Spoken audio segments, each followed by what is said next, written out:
So welcome back to another edition of the Heart to Heart podcast. And my guest today is a returning guest, Kevin Bass. So Kevin is an MD, PhD student. He just published an article with Newsweek that's been very, very popular on all social media channels. A lot of people are reading it, and it's because Kevin has reversed his position or changed his position on a lot of the COVID mandates. So Kevin, welcome to the show. Hey, Mark, thanks for having me. Yeah, I'm super pumped to chat with you today. I know I did just a little bit of a brief introduction on you, but for people who don't know you, can you mind just giving the audience a little bit of a rundown about who you are and what your credentials are? Yeah, as you mentioned, I'm an MD PhD student. I'm at the tail end of my PhD. I have literally about 6 weeks until I graduate. I'm going to defend my PhD thesis in March, middle of March. So that means I've had the first year as med school. All I have left for my whole MD PhD dual degree basically is those 6 weeks plus 2 years of the last bit of medical school, the clinical years. So I have a good amount of training, basically been in school for much of my life, pretty much all of my adult life. Yeah, as you know, Mike, I used to like debunk people a lot. I used to do a lot of the call outs and call out pseudoscience a lot. And what's happened lately is instead of calling out like influencers, I'm more calling out sort of the establishment. And people think that means I'm different than I used to be. Not really. I mean, certain things have changed with regard to who I think is spreading misinformation. I think misinformation comes from, a lot of different sources, including the government sometimes. And I want to just highlight some of the bigger sources of misinformation. And in this case, sometimes that is the government. So it pains me to say that because, I really have been known for defending a lot of establishment narratives. And I think overall, or not even overall, but like overwhelmingly, people in the government, people at CDC, FDA, et cetera, have good intentions, but there are sometimes perverse incentives, sometimes biases in people's perspectives, sometimes even arrogance, lack of humility that sometimes leads people to make the wrong sorts of decisions, or at least to make decisions that negatively impact certain groups of people without sometimes their consent. So yeah, I think most people in the establishment are trying their best, but people are flawed, and the establishment is flawed, like any kind of institution. And yeah, I'm trying to point that out right now.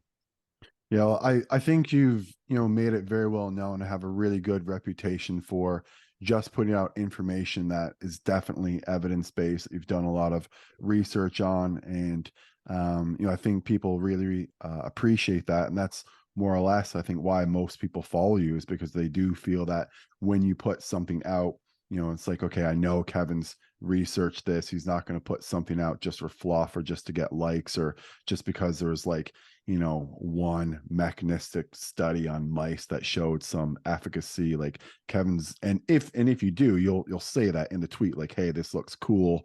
But it's only been done on mice yet. Like I think I had one there maybe about a month or so ago. I was talking about the compounds anclovin and monosin C, and how it was super cool how in rodents, I think you had liked or favorited the tweet, how in rodents, it looked like it has these drastic, amazing reductions in LDL cholesterol and increases in HDL. And like that looks fantastic. But again, like we don't know what it does in like humans yet. And I think, that's something that you've kind of, established throughout your, career, is that, you don't say something unless it's absolutely true. And with regards to the post that you made last week on Newsweek, I think some people may be, a little bit surprised that that came out from you, but I think a lot of people are very, very, happy about what you have said. And so, I'm just going to start there. Like, why did you write that article, and what made you work with Newsweek and release it? So I'll tell the whole story about how I started to change my perspective. So at a certain point, um, it got difficult for me basically just calling out all the misinformation on like the internet from all the top influencers, because I'm just like one person. I started to like catalog it, and I put in like spreadsheets and stuff. People may be aware of this. I had like this quack list, and I had like lists and lists of misinformation and links and why this is misinformation, what kind of misinformation it is. And it got pretty thankless because nobody like nobody people enjoy sometimes sort of big guys getting called out, but like that's not generally what people enjoy reading about. What they mostly enjoy reading about is how can I use science, or how can I use some kind of information to make my health better, right? So what I was putting out is like, no, what all these people are saying isn't true, but people are really not interested in so much in like it's not that it's not true. They're interested in, okay, what is actually going to help me. So while I think that calling out misinformation and really holding people up to a high standard of for evidence-based medicine or evidence-based health is super important, I also wanted to make sure that my time online, or the stuff I do online, was sustainable in the long run. It's not really sustainable for me to spend, hours and hours every day debunking misinformation where like nobody really cares about what I'm doing. And so I wanted to mix in with my debunking. I wanted to mix in with some stuff that could help people more, so that people would be more excited about what I was doing. And then I could just sort of sometimes put in the misinformation stuff at the same time, so that people get a little bit of both. They get the stuff that really makes them excited, but they also get the the green beans and the peas that they don't want to eat.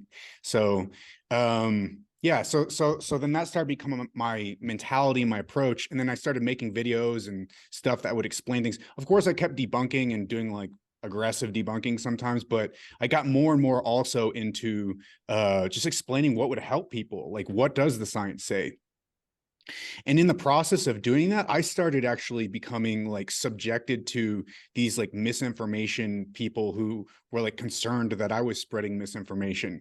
So like anytime I would say something that like went outside of what they were accustomed to thinking was true, or just because like that's the bias or the prejudice that they have based on their like unquestioned assumptions, or and not actually reading the scientific literature, or the sort of ideological beliefs that are prevalent in their personal circles, then they would like come to me and say, oh, you're spreading misinformation. And I would literally like cite papers like written by like FDA and stuff, like this is what the FDA says. And they'd be like, no, like the FDA, like you're like misreading that. And then they would like cite like the European regulatory agencies. And then I'd say, okay, here's what the European regulatory agencies say. And they'd be like, no. And then they would like start trying to reinterpret that. And it's just like, I started to realize a lot of the anti-misinformation people were not really anti-misinformation. They were in some ways just as ideological as some of the people that I was debunking for a long time, which actually like really, it really broke my heart, because those were like my friends. I thought those people had my back. I thought those people were like I thought those people were the good guys. I thought there was a good guys and there was a bad guys. Like the good guys Yeah. are the ones who debunk misinformation, who are evidence based, who like are serious and aren't like overhyping things. Those are the good guys. And the bad guys are the ones who are like overhyping things and pushing bullshit. But it's actually not that simple. It's actually a lot more complicated than that. Even among the quote unquote good guys, there's plenty of ideologies, there's plenty of conflicts of interest, there's industry money even that Yeah. shapes and filters what is considered misinformation and what isn't considered misinformation. And I didn't realize that until I started trying to create content myself. Yeah. And then whenever that happened, I started to become a little bit more critical. I started posting things and started like, there was this one instance where like Elon posted something critical of Fauci, and then I like said something, maybe I like retweeted it, or I said something like positive about it, because I was like, hey, this perspective that Elon has is interesting, and maybe it's shared by a lot of people, so maybe there's some truth to it. And I thought that it was it's something that people should think about. and then like I had a whole bunch of people like fill into my comments saying like, oh, Kevin, I know sometimes you want to grow your audience, but you shouldn't do it through these kinds of means by like grifting in this way. I was like, dude, like I legitimately believe like what I'm talking about. Like I'm not trying to grift, and like people that I thought were like legit and serious were just like they'd treat me like garbage. They'd literally like start saying the worst things to me. I'm like, you guys have no idea how much effort I've put into like fighting misinformation. You guys have no freaking idea how like serious I am about this. And you're saying this kind of stuff to me. So like that really started changing my opinions even more, because I was like, okay, well, this whole system is like, it's messed up. Like the whole online mob of anti-misinformation people, it's really not about misinformation. It's about ideology. It's about tribalism. And once I started to really see that, um, then I started questioning the COVID narrative. And let me be clear about this. Just because I'm questioning the COVID narrative, I really, okay, I need to be careful here because I'm getting excited, but I want to choose my words It's here because okay. this is really important. Yeah, Yeah, yeah, it's yeah. I know you So got to be super careful with the words, and I super like appreciate that, and I understand it too, because like with COVID, there are a lot of crazy anti-vax people out there. Like there are a lot of people who are half batshit insane, who are yes, supporting me kind of thing, maybe even and yes, it's a weird world to kind of be in. And then we have this guy Timothy Caulfield in Canada, where he like calls out yes, people like all the time, but like I can't go on his Twitter feed, but I guarantee if you go out now, he's just saying like all supplements are terrible, everything that anyone pushes and alternative medicine is terrible. And it's like, okay, you're not reading like the information. Like I know he had said one time like no, there's no supplement that can help with like pain like whatsoever. And it's like, okay, there's like meta-analysis on like curcumin and turmeric, like comparing it to like diclofenac, that shows that it has like similar efficacy. Now I don't take curcumin because it's of its effect on DHT, because I want to maximize my DHT. We can chat about that another time maybe, but like that's someone like, I'm just bringing myself as like someone's like, I went through the information. I understand that it's there are alternatives out there that are helpful, but maybe still, so I won't take them for other reasons. That's a lot more thoughtful than someone just saying that like all supplements are bad, all alternative health is bad, and we need to get rid of this, and everyone who's talking about alternative health is spreading misinformation. Like that's not right. helpful either. So we need to find some middle ground, and I think that you've done that. I'm trying to do that, and I'm still learning myself about what that actually means. And it's actually it's not easy. It's not easy to figure out like what that middle ground actually is. But I do think we need some space open to actually talking about things that are new, or talking about things that are uncertain, or talking about things that are new and uncertain. Because if we don't, then we're just going to say to people, oh, X, Y, and Z, this is where there's evidence, but actually there's evidence for all sorts of other things. And then people are going to see that. Once they see that, they're not going to trust us, which is essentially like why probably a lot of people don't trust that guy. He doesn't know what he's talking about a lot of things. Like he dug up one of my old tweets about something, and he like on his feed right now, he's like basically implying that I'm a Nazi, right? Because he That's doesn't like the insane. article. He doesn't like the article that I wrote, so he can't actually respond to it because he's not smart enough. So instead, he just calls me a Nazi. And these people, because they're on the good guys' side, they get a free pass in saying whatever the hell that they want. This is how they all of them conglomerate together, and then like they pat each other on the back. He gets a free pass to say whatever he wants, even if he's incompetent about all sorts of different subjects that he comments on, which he is. He's literally not an expert. I don't even think what does he even have a PhD in a He's biomedical science I or don't an know. I MD at think he's just all? a lawyer. Like He's just a lawyer. and on top of that, like I don't even think he's like and I say this not in like a mean way, but I don't think he's in like good shape or super healthy or anything. You think he's just like a very average, like in health person sort of thing. Like I don't think he's breaking Yeah. records.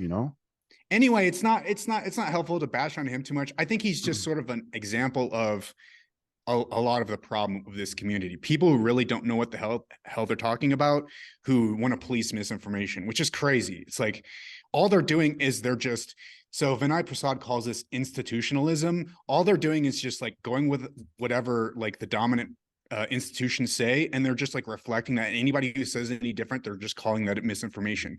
But that's not necessarily what misinformation is. Sometimes the prevalent institutions are wrong, Yeah. right?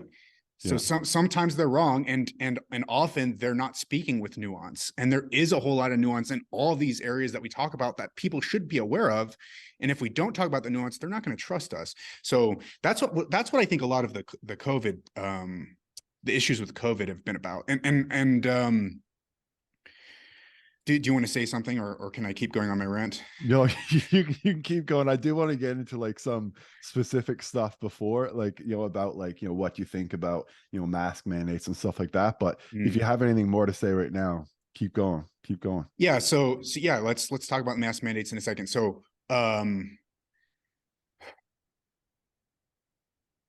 with COVID, I think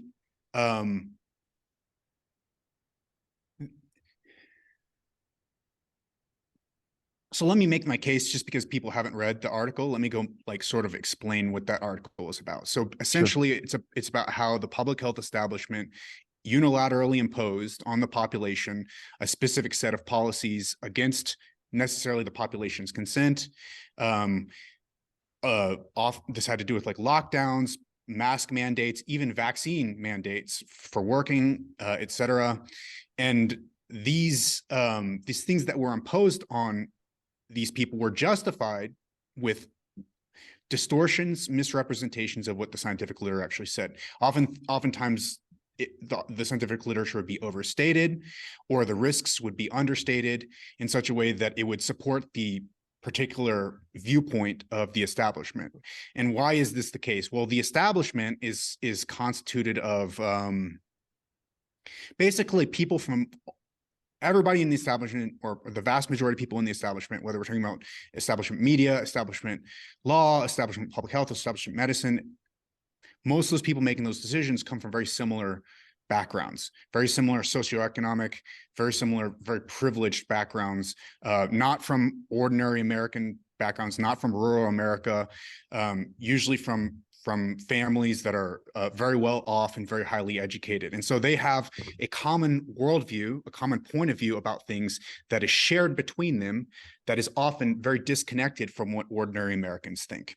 And because of that, they patted each other on the back, they reinforced each other's beliefs, and they created an echo chamber consisting of these beliefs. And they thought that they were right, and everybody else who disagreed with them was wrong. And since it got mixed up with Trump and those Trump politics, they thought everybody who disagreed with them was bad and ignorant and a Trump supporter and informed by misinformation and didn't have a valid opinion. And so a whole swath of society, whole set of legitimate and valid opinions in society were dismissed by this elite class. And as a result, this large swath of society didn't feel represented in the process and wasn't represented in the decision-making process. And so that's why all this happened. And yeah, I think I've kind of made the case decently. I'm working on this. Tucker Carlson's producers actually.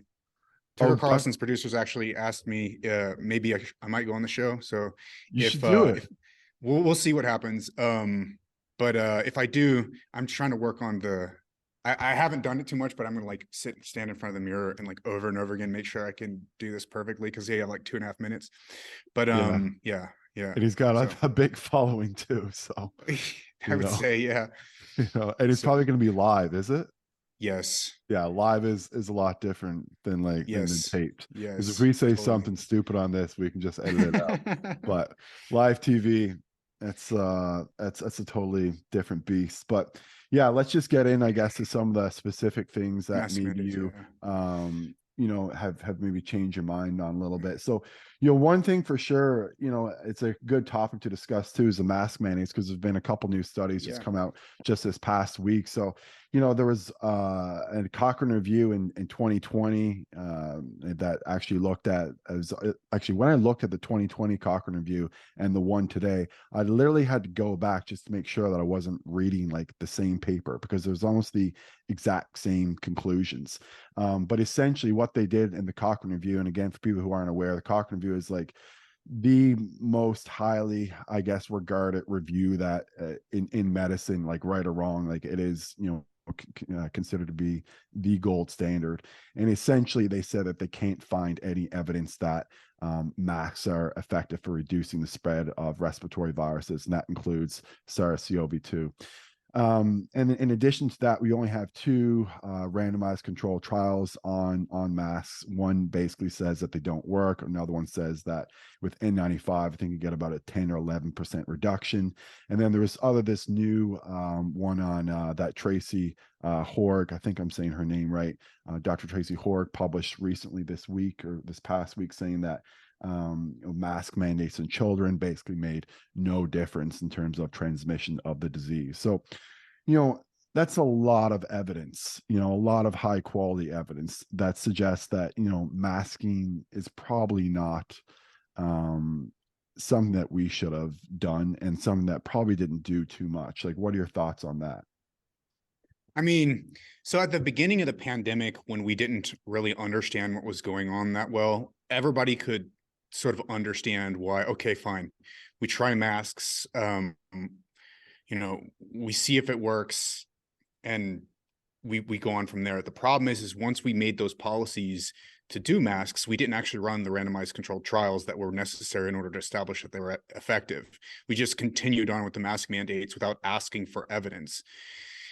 And that's terrible, obviously, because then it becomes like this issue of like religious, almost like religious belief. Do I believe this magical mask is going to protect me? Well, it depends on my particular value system or like my particular personal beliefs. And then that was imposed on everybody. And then everybody's like, hey, wait a second, like I might not necessarily agree with this. And then people said like the science says this, but then if you look at the actual science, you're like, hey, wait, the science doesn't actually clearly say this. And then so people feel like they're being gaslit, right? Yeah. They feel like the scientific community is gaslighting them because the science doesn't clearly say that, but the scientific community is like saying that it does. And the scientific community isn't even concerned about collecting the evidence for their for the things that they're saying. So it's an absolute disaster. It's totally Disaster. it was totally reasonable at the beginning to say, okay, we try masks at the beginning, but they should have collected the evidence. Why didn't they collect the evidence? Why did they just assume they could just keep telling people what to do without actually having the evidence to support what they're telling people to do? Like in the age of social media and the internet, people aren't going to take that crap anymore. Yeah. Like we can look things up now. We have like hundreds of critics on the ready. Anytime the scientific community or the establishment wants to tell anything to anybody, and these people will rip things apart. Yeah. The Exactly. scientific community establishment I, can't I, play I, the same game. I don't need to wait for like my college to tell me that like I said or did something wrong. If I do something wrong online, there's gonna be 100 people light me up like right away. Like it's foolproof system every time. So these people don't understand the system that we're living in. Basically, they don't understand. They think they can just impose things and nobody's going to hold them accountable, and that has caused the situation that we're in. They really need to adapt to a new system. Back in the past, you could just have like news channels or whatever just air that, okay, public health establishment is right, blah, blah, blah. Nobody would really be able to question it. You can't do that anymore, which is awesome. It means we should have better science, but guess what? We're not keeping up with the times, and that's a huge problem. So, And so overall, like, do you think that mask mandates were then probably a failure? Like, do you think it's something that we shouldn't have implemented? uh, it made sense maybe at the beginning, but like once we and then we should have done the scientific studies, But not having done the scientific studies and continuing to implement them without the evidence was a stupid idea. It was a terrible Yeah. idea, and it's really hurt the public health establishment, and it's really hurt public health because now people aren't going to listen to what they say, right? Yeah. They're going to be like, you are the same assholes who told us to wear masks. You are the same assholes who told us that vaccines would prevent all transmission and end the pandemic altogether. You're the same assholes who distorted the evidence about natural versus vaccine-induced immunity. Therefore, we can't trust what you say. That's where the failure is. Yeah, no, it's like people who aren't Yeah, getting like their MMR vaccines, it's actually yeah, not because of the anti-vaxxers. It's actually because of the crazy COVIDians or whatever you want to call them, but the right, people who right, just pushed only the vaccine only, right? And then right. now people are seeing that and they're saying, okay, this is what you pushed. Well, now I'm not going to believe you about the other vaccines. So Yes, it's actually yes, it's their fault. It's not the fault yes. of the anti-vaxxers. And they It, need to be accountable for that. they are fueling the growth of the anti-vaxxers. Literally, the government is responsible for a large part of the growth of the anti-vax movement. Absolutely. Yeah, I agree 1,000%. A couple more topics. So we talked a little bit about the mask mandates, natural immunity versus vaccine immunity. Again, natural immunity is actually acquired immunity, but I just say natural because that's what people are calling it these days. But Sure. they've never really taken that into consideration, like whatsoever. Like I don't think many people, when they're asked before they get the vaccine, like, have you had COVID before? How did you respond to it? That kind of thing. How many times have you had COVID? And I think that conversation should be had before you get a vaccine, particularly if you're, say, around our age and you're pretty young and Mm-hmm. healthy. I mean, Mm-hmm. why would you, not include that in the assessment and in your decision-making process? So, I was wondering if you could make a comment about natural immunity versus vaccine immunity and what your thoughts are on that. So I think the overall context, like as far as I can tell, of the whole vaccine discussion, especially with respect to natural versus artificial immunity or vaccine-induced immunity, is that vaccines are considered to be like an unalloyed good, right? Everybody needs to get vaccinated because vaccine good, right? Vaccine always good. The problem with that is that all vaccines have risks and benefits, right? So, for example, if we're talking about the norovirus vaccine, there's certain populations that don't get norovirus vaccines. If you have a history of, there's like 3 different contraindications for the norovirus vaccine. One is like if you've had previous intussusception, because intussusception, it's like this telescoping of the intestines that can occur, is one of the side effects. Very, very rare, like 1 in 10,000, but it can happen. It's one of the rare side effects of the norovirus vaccine. And if you've had it before, then you're predisposed to having it again. Therefore, people who have had intussusception before can't have it. And so there's some people who are at higher risk of some of the negative side effects of norovirus vaccine, and as a result, they're not they're contraindicated. They're not going to get the norovirus vaccine because in that case, it's judged that the risks outweigh the benefits in that population. And yeah, similarly, for the COVID vaccine, the risks in some populations are much higher than the risks in other populations. So, for example, for young men, the risks of, and this has been shown very clearly, the risks of myocarditis, especially after the second dose of the Moderna vaccine, to take the most extreme example, the risks have been shown very clear to at least with respect to myocarditis, to exceed the risks of myocarditis from COVID infection. And in that case, like, it may be wise, although we need to do the full balance of risks and benefit analysis, and we still don't have those papers that have done the full balance of risk and benefit of the COVID vaccine in that particular population. But it may be the case that in that particular population, young males, the COVID vaccine, especially like repeated doses, may not be the best idea. Now, I'm not saying that's for sure, but we have an evidence gap there, right? But the thing is this evidence gap isn't being acknowledged. This evidence gap isn't being acknowledged. Nobody's acknowledging that there's this evidence gap, because the idea is that if you acknowledge that there's this evidence gap, this potential risk of harm, then you concede that maybe vaccines in some situations may not be good. But since the prevailing ideology is that vaccine is always good, people like don't want to hear that, don't want to talk about that. And then you add in to the ideology that vaccines are good because well, because they're also, it's important to note that they're, it's kind of a symbol of science, a symbol of modernity. It's this sort of ideological symbol. And if you're against vaccines, you're sort of against science, you're against modernity. If you to add to that ideology about vaccines is the conflicts of interest. Pfizer wants to sell 1 billion different vaccines, and FDA is filled with people who want to work at Pfizer eventually. And if they go and get too critical about the vaccines, then Pfizer's not going to hire them later on. Right. So then you have the confluence of ideological conflicts of interest plus financial conflicts of interest, which I think are really stultifying the vaccine conversation.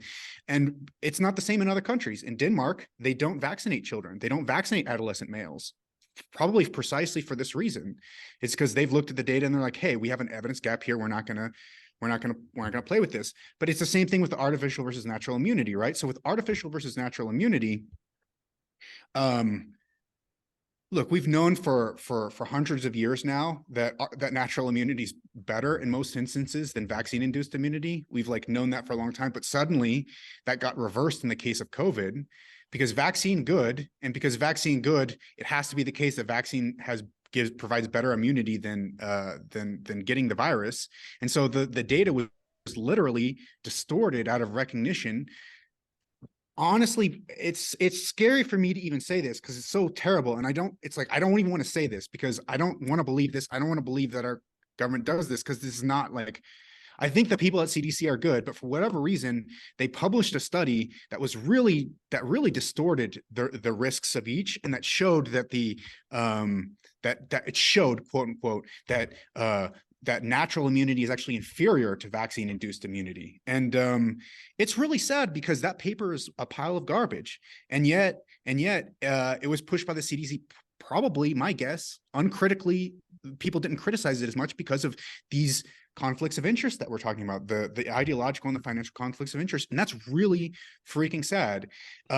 We know from other papers that the situation is much more complicated, that in some ways natural immunity is worse, in some ways artificial immunity is worse. It's actually a kind of complicated trade-off between the two. But it's important because, as you're pointing out, if you have been infected by COVID and it hasn't like harmed you too much, or you haven't had that bad of a time from it, and you get the vaccine, are your risks greater from getting the vaccine in that case than they would be if you haven't never had COVID? Are your benefits less getting the vaccine? And nobody knows the answer to that question. We're just instead giving the vaccine, but people want to know the answer to that question. And if they knew the answer to that question, they'd feel more confident about getting the vaccine or not getting the vaccine. So actually the lack of having knowledge about that, and then the vaccine being imposed despite that lack of knowledge, makes people very distrustful. It's just a terrible, I don't understand like why the government is doing this, like why they think it's like they think people are stupid. It's like they think all of us are stupid. We're just going to like listen to them no matter what.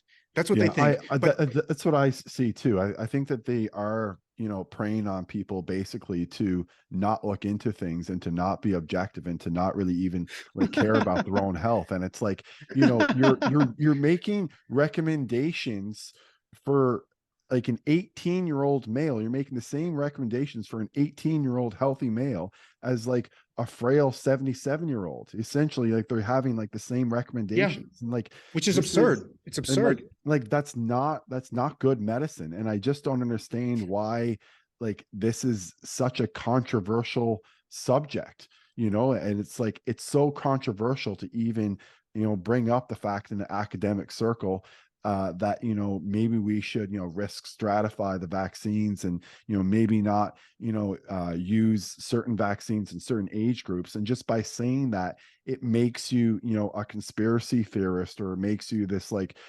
anything. Now you're far right wing if you say something like that, which is also another crazy weird term. Like I'm like this like pot doctor guy who's now being called like right wing. It's just so strange. But whereas before I was like, oh, he's just a hippie, he just prescribes pot, that kind of thing. So it's really, really strange world that we're kind of living in now. But just to get specific about the natural immunity versus vaccine immediate immunity. So They have shown in studies that even if you had like SARS-CoV-1, from back in when was that, around 2002, I think it was ongoing, something like that. Well, even when they had that, it's still, they had some immunity against SARS-CoV-2 like 20 years later, which is crazy. And I just Yeah. don't know how they can. So, what is the exact immunity, if you can? I know it's a little bit complicated, of if you had, say, a prior COVID infection versus, say, if you've had like two shots of the vaccine. Like, what do you think is going on there? I need to look at the literature more closely to make sure that I can give you a good. My understanding, though,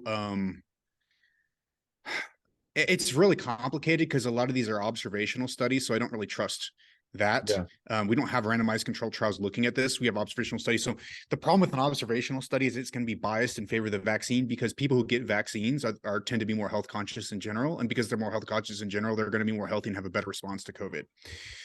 So it's very well known and very well understood that, for example, if you look at reductions in death rates from, say, the bivalent, the new vaccine versus the old vaccine, you get like, it's a dramatic improvement in death rates. But if you actually look at the randomized controlled trial evidence, it's sort of a modest difference in terms of rate of infection. So those dramatic differences in death rates are probably absolutely not attributable to the vaccine whatsoever. They're probably just attributable to the fact that people who get bivalent vaccines tend to be more health conscious and careful about their health in the first place.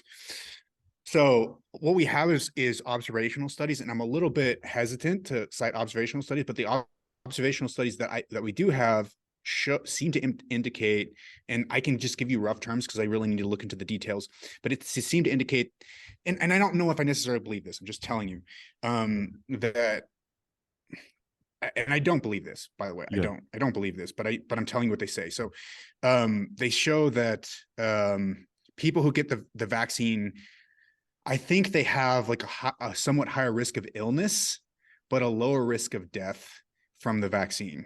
And people who get repeated COVID infections have a higher risk of death, but a lower risk of illness.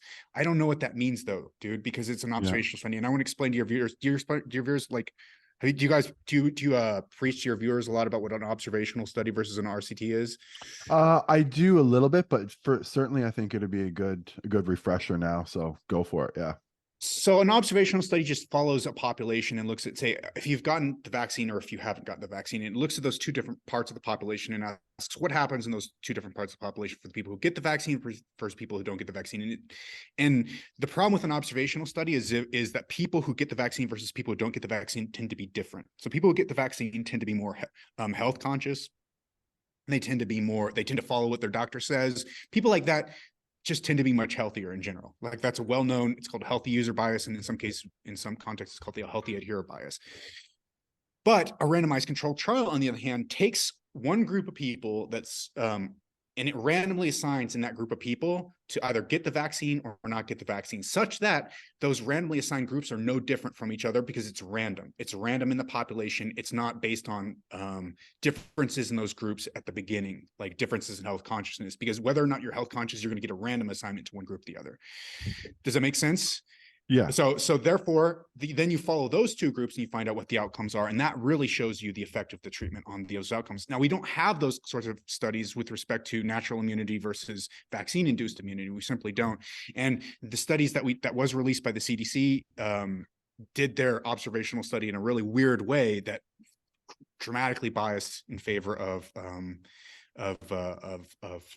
vaccine-induced immunity over natural immunity. But the observational evidence that we have right now does suggest that getting COVID over and over again is probably not as good for you as the vaccine. But I will qualify that a little bit, because it is important to note that in the booster studies, in the average population, in people who are about a median age of about 50, getting 2 doses of the vaccine versus getting 3 doses, you will have fewer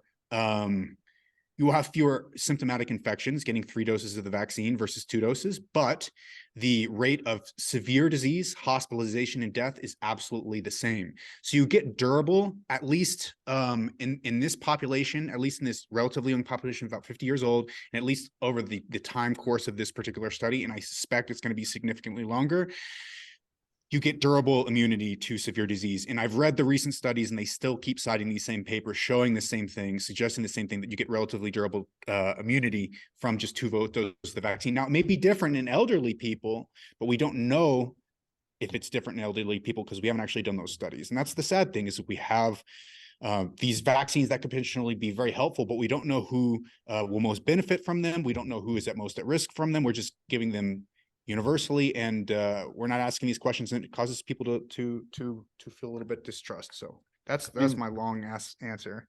well, Sorry. it's a great long ass answer. I appreciate it.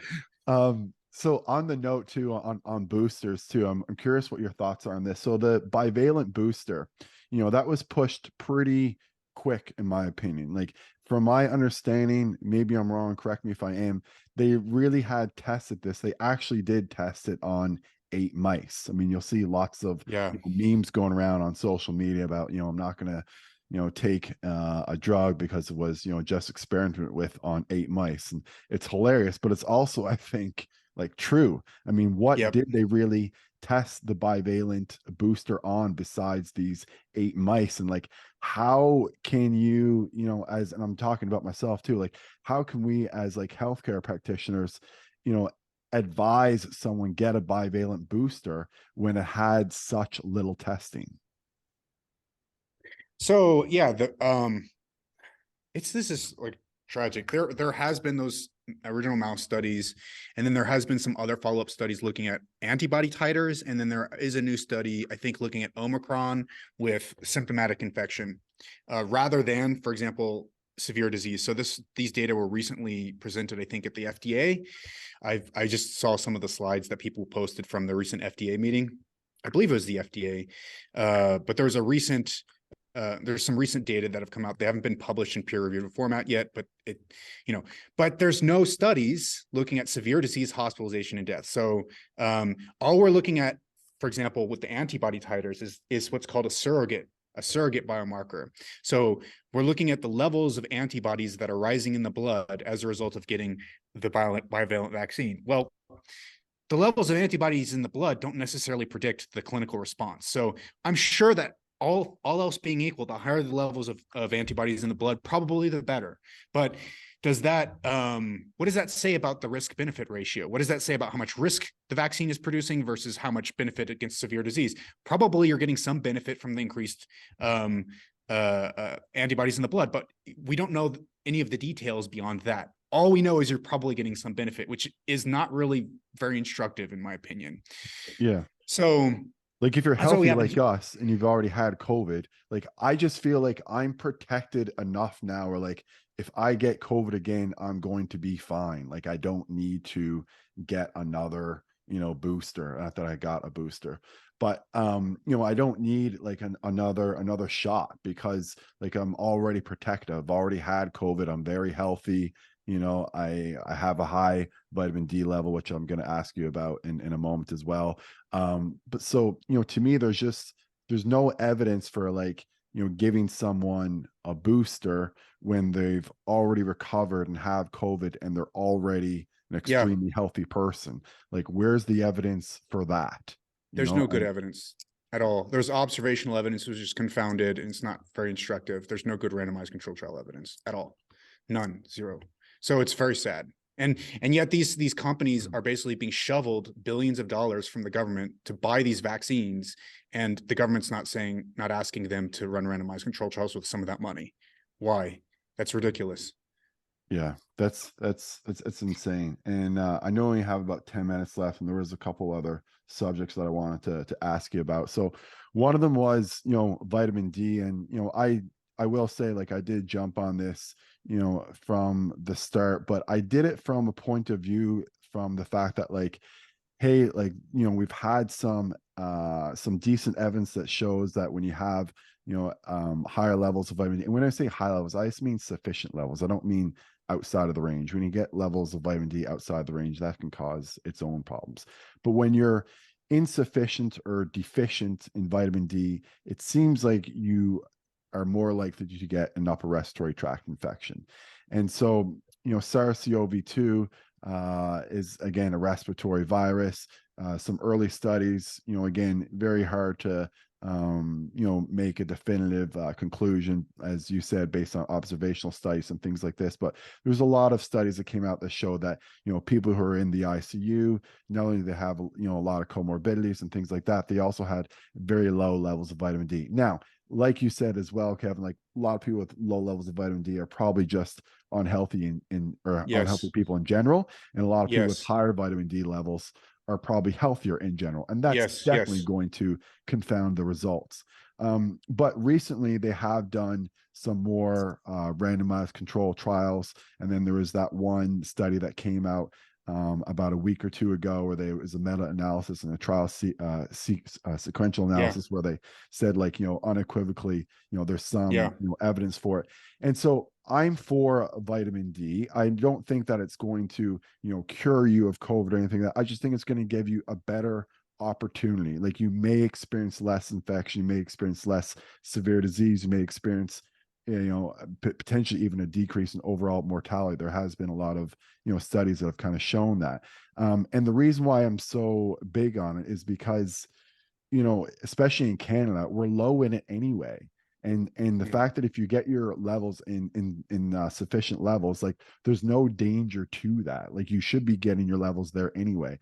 That being said, I did see that study that you posted fairly recently showing that, you just need sufficient levels. You don't need anything higher than that. But I was just wondering, I just did a pretty big rant there on vitamin D. So what are your Yeah. Yeah. thoughts on vitamin D overall? Well, so I'm making a Substack about this. I'm trying to get it out soon. I'm working on my dissertation, so I haven't had time to do it. But as soon as I have some time, I'm going to get it out because vitamin D is super interesting. Um, I'll give like an overview of some of the benefits, and then I'll give like some of my concerns. So the first thing I'll say is the benefits of vitamin D are not absolutely certain, but there are signals in different places that I feel pretty good about. So one of the signals for vitamin D and health, good health outcomes, is cancer prevention. So reduction in, especially in the risk of like severe malignant cancer.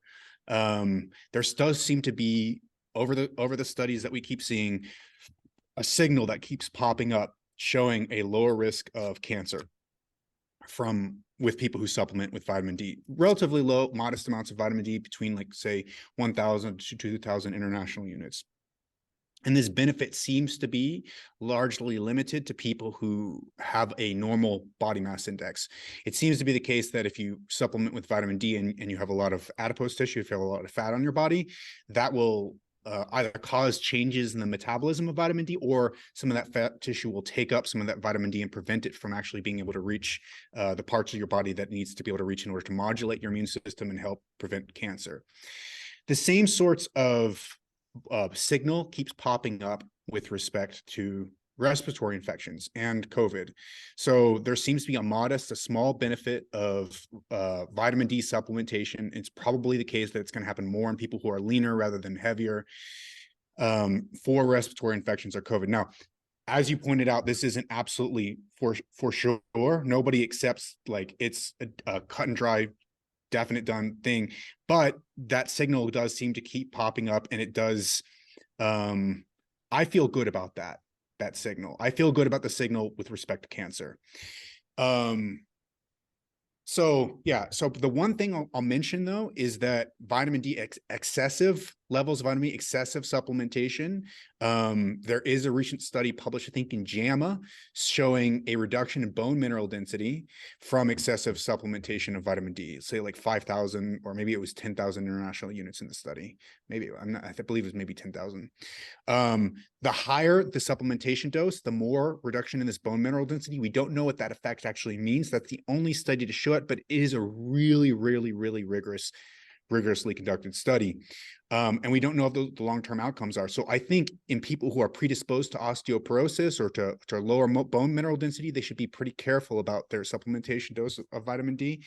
The current recommendation is something like under, like, what is it, 1,000 international, like 800 or 400 international units. I think Yeah, that's it's a little very low. bit that's very conservative.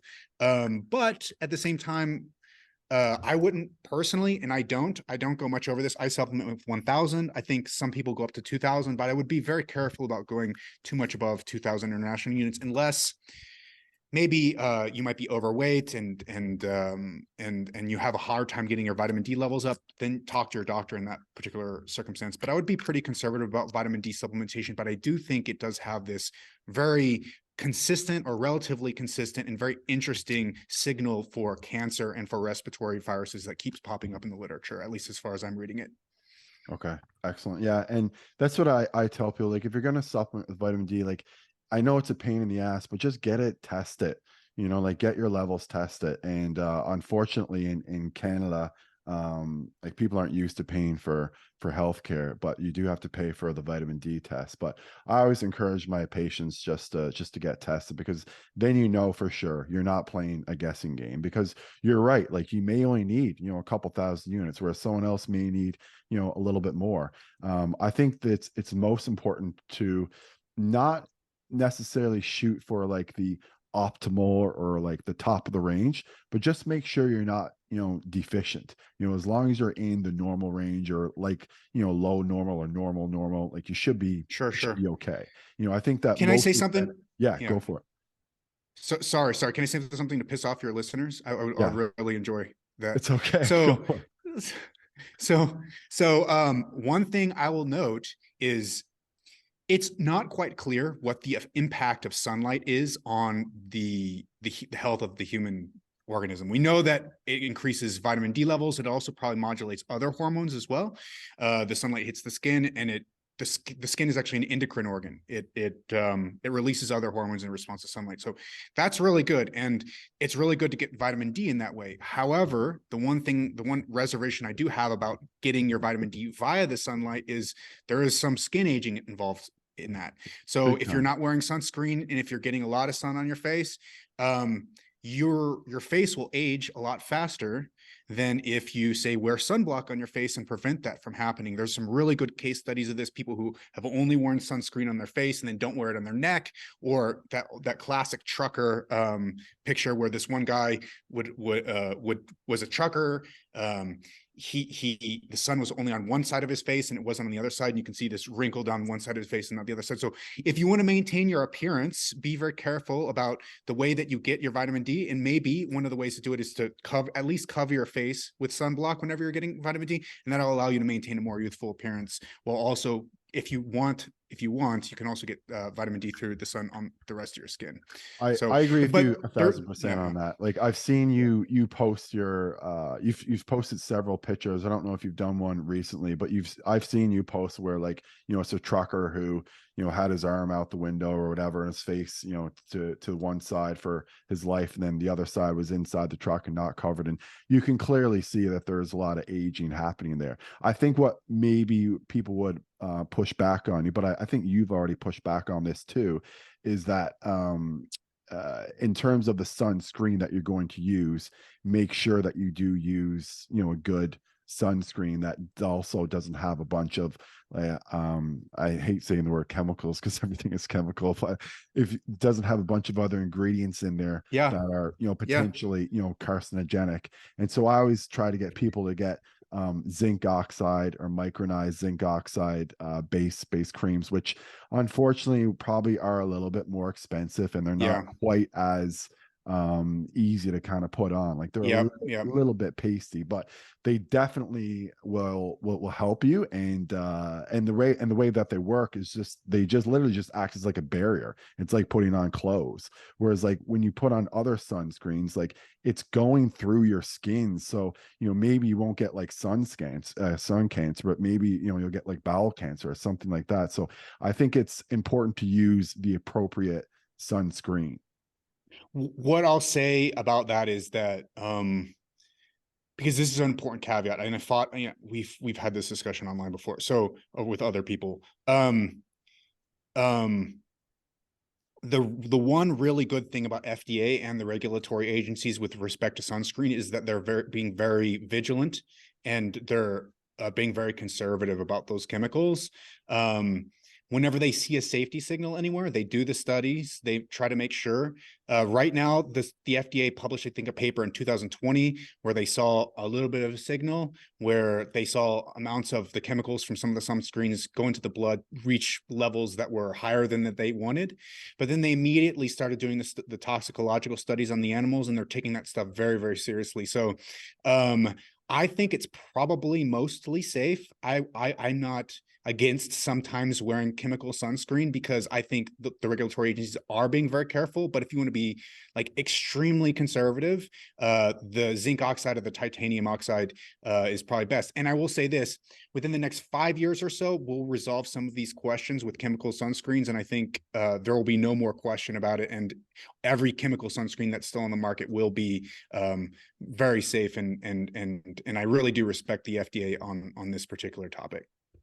Well, Kevin, and I would love to, chat with you for a couple more hours. I bet people who are listening would rather us go on too, but unfortunately we're kind of out of time here now. But you're welcome back on the show anytime, man. I love chatting with you. I learned so much from you. I think everyone listening has learned a lot from you. So please tell everyone where they can find you online, and where they can learn more about you. So right now, the most active social media channel I'm on is going to be Twitter. It's Kevin Inbass, KEVINNBASS. I've actually shut down like my YouTube and my TikTok because I wasn't sure how bad the response to my article was going to be. I actually like wiped out most of my tweets as well, because I was just like, I just really wanted to make sure people weren't going to like find something dumb I had posted in the past and then like use that against me. So but all that stuff is going back online, especially the YouTube stuff, and the TikTok stuff is going to go back online maybe sometime at the end of the spring or the beginning of the summer. We're going to have all sorts of really cool new videos and a really new video format. But in the meantime, you can find me on Instagram and Twitter at Kevin Inbass, KEVINNBASS. I can't always respond to all messages, etc. But if you become a Substack subscriber or a Patreon subscriber, and you want to send me a message and you want to be like, hey, I'm signed up for your Substack, I'm actually like paying money, then it's a little bit easier for me to justify putting some of that time aside to help you out and answer some of your questions. So that's where I am. All right. Well, thank you so much again, Kevin. I super appreciate it. And to everyone listening, thank you so much for listening. And I'll be back again soon. Thanks, Mark.